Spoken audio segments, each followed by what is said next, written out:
Welcome to Maharashtra e academy. 3 जुलै 2024ला D Maharashtra म्हणजे director of technical education Maharashtra यांच्याकडनं सर्क्युलर आलेलं आहे.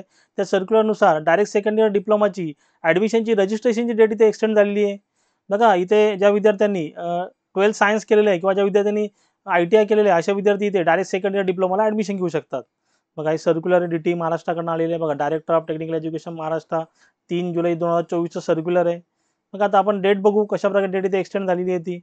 बघा ऑनलाईन रजिस्ट्रेशन ऑफ ॲप्लिकेशन. बघा ही सर्क्युलर तुम्हाला जर हवं असेल किंवा पुढच्या येणाऱ्या व्हिडिओचे अपडेट तुम्हाला हवे असतील तर आपलं जे टेलिग्राम चॅनल आहे महाराष्ट्र ई अकॅडमी, ते टेलिग्राम चॅनल तुम्ही जॉईन करा. त्याची लिंक तिथे डिस्क्रिप्शनमध्ये अवेलेबल आहे. बघा ऑनलाईन रजिस्ट्रेशन ऑफ ॲप्लिकेशन.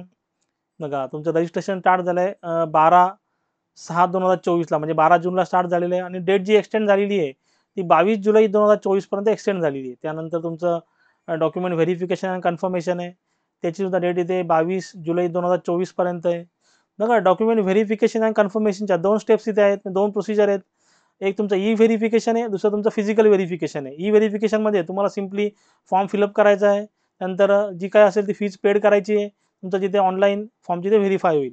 आणि फिजिकल व्हेरिफिकेशनमध्ये तुम्हाला तिथे कुठल्या तरी तुमच्या नियर अबाउट कॉलेजचा स्लॉट सिलेक्ट करावा लागेल आणि तुम्हाला तिथे फिजिकली जाऊन डॉक्युमेंट व्हेरीफाय करावे लागतील. मी तुम्हाला सजेस्ट करेल का तुम्ही ई स्क्रुटिनी ऑप्शन सिलेक्ट करा. कुठेही जाण्याची गरज नाही आहे.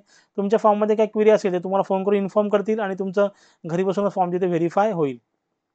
बघा त्याच्यानंतर थर्ड नंबरचा पॉईंट इथे त्यांनी दिलेला आहे डिस्प्ले प्रोव्हिजनल मेरिट लिस्ट. बघा तुमचं सगळं फॉर्म फिलअप झाल्यानंतर व्हेरिफिकेशन झाल्यानंतर तुमचं इथे प्रोव्हिजनल मेरिट लिस्ट डिस्प्ले होते.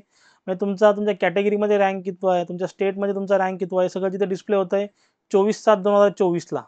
बघा ह्या प्रोव्हिजनल लिस्टचा तुम्हाला उपयोग होतो पुढे ऑनलाईन ऑप्शन फॉर्म जर आपल्याला फिलअप करायचा म्हणजे कॉलेजची नावं जिथे द्यायची त्यासाठी तिचा उपयोग होतो.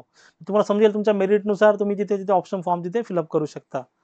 बघा नंतर सबमिशन ऑफ ग्रीव्हन्स दिलेला आहे. सबमिशन ऑफ ग्रीव्हन्स पिरियड आहे इथे 25/7/2024 ते 27/7/2024. बघा तुम्ही ते ग्रीव्हन्स पिरियड बघू शकता. आता ग्रीव्हन्स पिरियडमध्ये काय होते तुमच्या फॉर्ममध्ये काय अपूर्ण राहिला असेल, समजा एक्झाम्पल घ्या, समजा तुम्ही OBC कॅटेगरीचे स्टुडंट्स आहात आणि तुम्ही तिथे नॉन क्रिमिलेट जमा केलेलं नाही आहे तर तुम्हाला 25/7/2024 ते 27/7/2024 या पिरियडमध्ये वेळ आहे. तुम्ही तिथे तुमचा फॉर्म तिथे अपडेट करू शकता.